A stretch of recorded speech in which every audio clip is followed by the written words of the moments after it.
love living. I think that's infectious. It's something that you can't fake.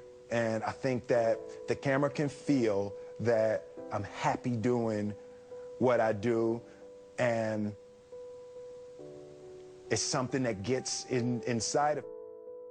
I never really viewed myself as particularly talented. I viewed myself as, you know, slightly above average in talent.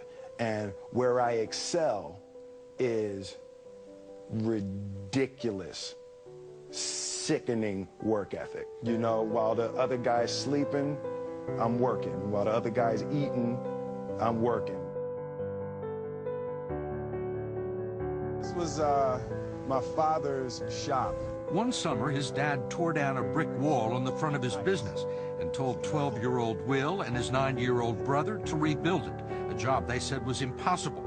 It took them 1.5 years, but they did it. And he said, now don't you ever tell me it's something that you can't do. And walked right through that door and went inside. And me and my brother stood here and looked. We said, Daddy, crazy as hell, ain't he? The wall is still there, and so is the lesson he learned from building it. I just put my head down and laid the first brick. Delusional quality that all successful people have to have.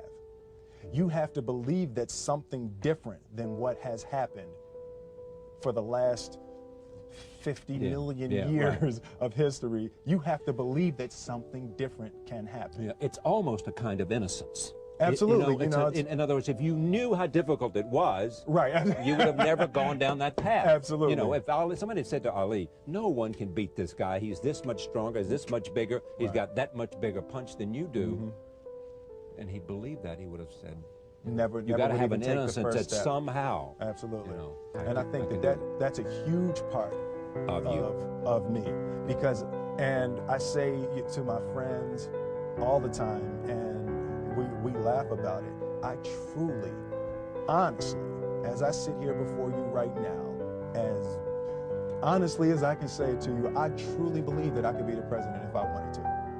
And as bizarre as that may sound to people that have traveled the path before me and to people who actually know how difficult it is, foolish Will Smith honestly believes it's sitting here. Well, what there is about that is a sense of the innocence about it, as well as a disarming honesty about it, if you say it that way.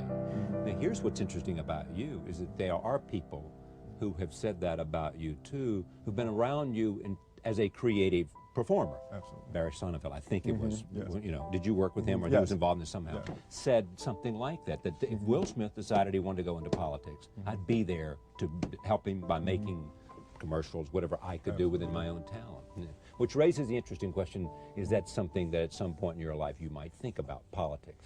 Well, you know, I absolutely feel that there are certain gifts and certain talents that God has blessed me with, that it would be spiritually criminal to only use to make money.